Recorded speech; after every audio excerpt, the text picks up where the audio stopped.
Hello दोस्तों, good morning, नमस्कार। एक बार फिर से स्वागत है आपका हमारे YouTube channel Sikar study point पर। दोस्तों आज हमारा पार्ट 24 है और उत्तराखंड वन लाइनर ये हर रोज़ मॉर्निंग में रहते हैं।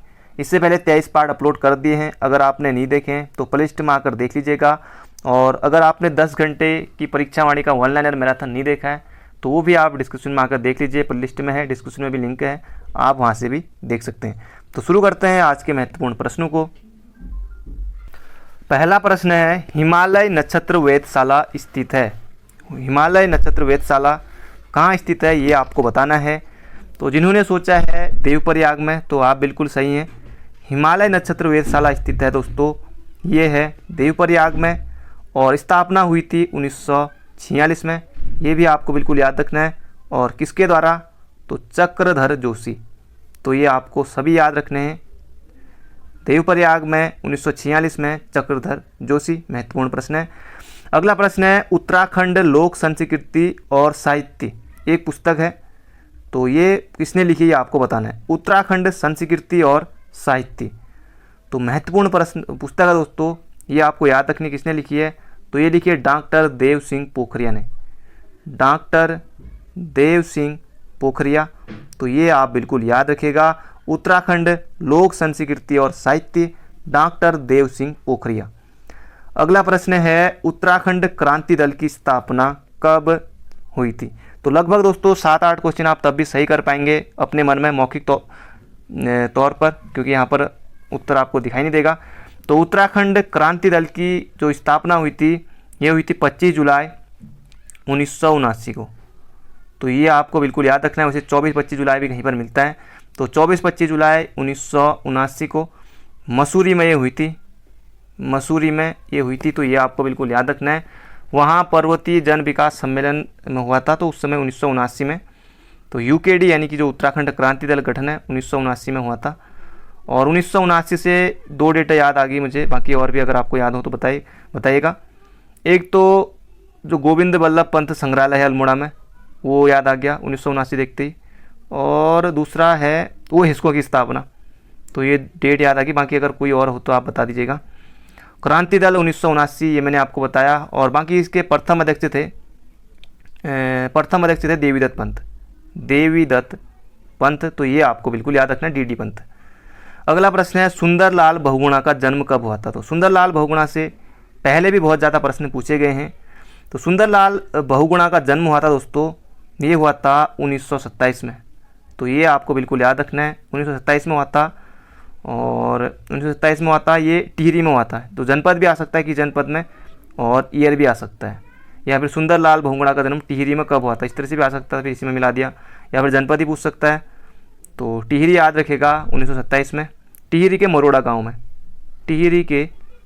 गाँव में। और 2009 में पद्म विभूषण इनको मिला था, पद्म विभूषण। और हिमालय बचाओ देश बचाओ को नारा दिया था। अगला प्रश्न है, उत्तराखंड का सबसे कम महिला साक्षरता वाला जनपद कौन सा है। तो सबसे कम महिला साक्षरता वाला जिला, तो जिन्होंने सोचा है उधम सिंह नगर, आपका 1 नंबर चले गया है। और बाकी 0.25 ये भी चले गया है। तो उत्तराखंड का सबसे कम महिला साक्षरता वाला जनपद है दोस्तों, ये है उत्तरकाशी। उत्तरकाशी सबसे कम महिला साक्षरता। उत्तरकाशी के बाद टिहरी, फिर टिहरी के बाद फिर जो आएगा उधम सिंह नगर। सर्वाधिक साक्षरता महिलाओं की बात करें तो देहरादून आ जाएगा, दून। फिर दून के बाद फिर NTL नैनीताल। तो यहाँ पर जो इसका उत्तर होगा ये होगा उत्तरकाशी। अगला प्रश्न है, कौन सा गढ़ कप्पू चौहान से संबंधित है। पिछली बार आया था कौन सा गढ़ भोटिया जनजाति से संबंधित है।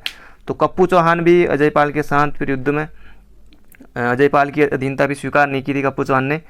तो कप्पू चौहान कौन से गढ़ 52 गढ़ों में से। तो उप्पूगढ़ को चौहान धनरे कप्पू चौहान, तो उप्पूगढ़ से है, तो उप्पूगढ़ हो जाएंगे कप्पू चौहान। तो लगभग सभी को याद ही होगा।